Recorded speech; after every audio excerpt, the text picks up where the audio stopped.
सुप्रभात। आज हम संधि करेंगे। संधि किसे कहते हैं? पहले संधि का अर्थ, शाब्दिक अर्थ होता है मेल। संधि का अर्थ क्या बताया? मेल। अब संधि की परिभाषा, संधि किसे कहते हैं?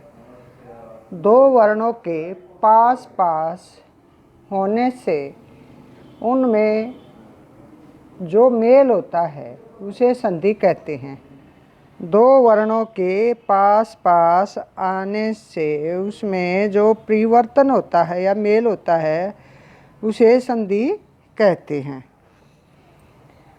संधि के मुख्यतः तीन भेद होते हैं। कितने भेद होते हैं संधि के? तीन भेद। स्वर संधि, व्यंजन संधि और विसर्ग संधि। बच्चों, हम केवल स्वर संधि ही करेंगे।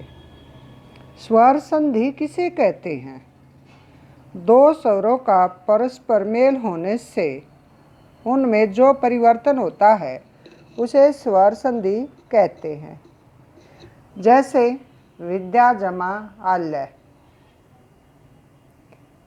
विद्या में आ है और आल्य में भी आ है, विद्यालय। शिव जमा आल्य, शिव में ए मिला हुआ है वह में, और आल्य ए और आ के मेल से आ बन गया शिवालय।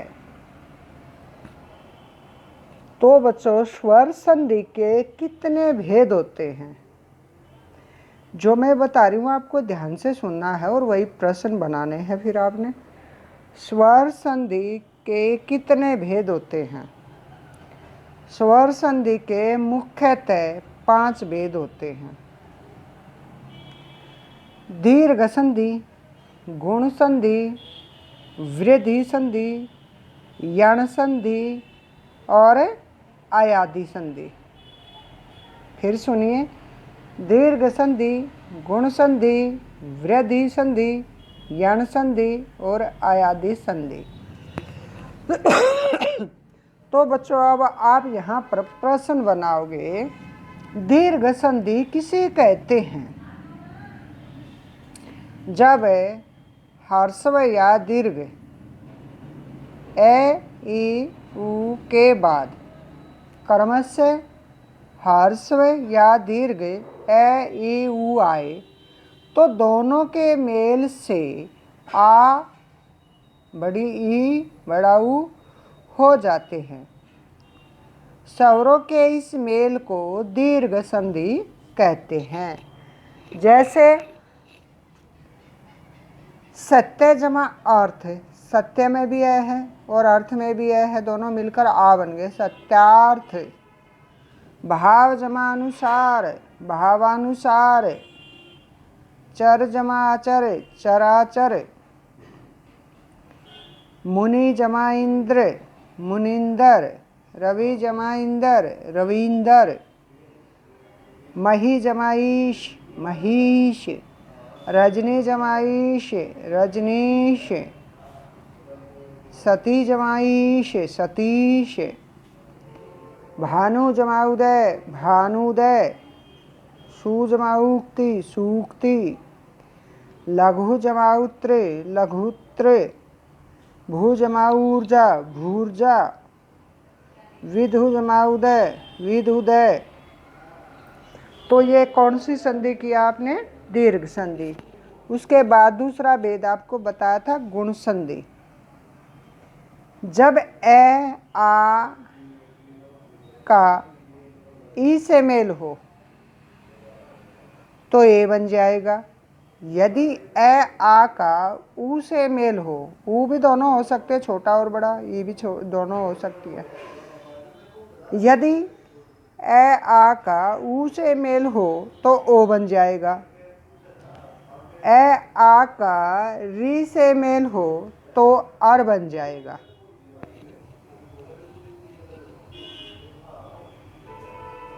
तो बच्चों, ये कौन सी संधि का उदाहरण दे रहे हैं हमें? गुण संधि बता रहे हैं। गुण संधि की पहले परिभाषा फिर ध्यान से सुनो। यदि ए, आ के बाद ई आ जाए दोनों ही में से कोई भी हो सकती है। ए तो ए बन जाएगा। यदि ए आ के बाद ऊ आ जाए, ऊ से मेल हो जाए तो ओ बन जाएगा। यदि ए आकर री से मेल हो तो अर बन जाता है। इस मेल को गुण संधि कहते हैं।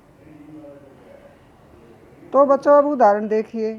ए और ई का मेल, नर जमा इंदर, नरेंद्र। रमा जमा इंदर, रमेंद्र। महा जमा इंदर, महेंद्र। भारत जमा इंदु, भारतेंदु। गण जमा ईश, गणेश। कमला जमा ईश्वर, कमलेश्वर। सूर्य जमा उदय, सूर्योदय। अब ऊ का मेल आ गया ना, सूर्य में ए है और उदय में ऊ है, तो दोनों के मेल से ओ बन जाएगा, सूर्योदय। भाग्य जमा उदय, भाग्योदय। महाजमा उत्सव, महोत्सव।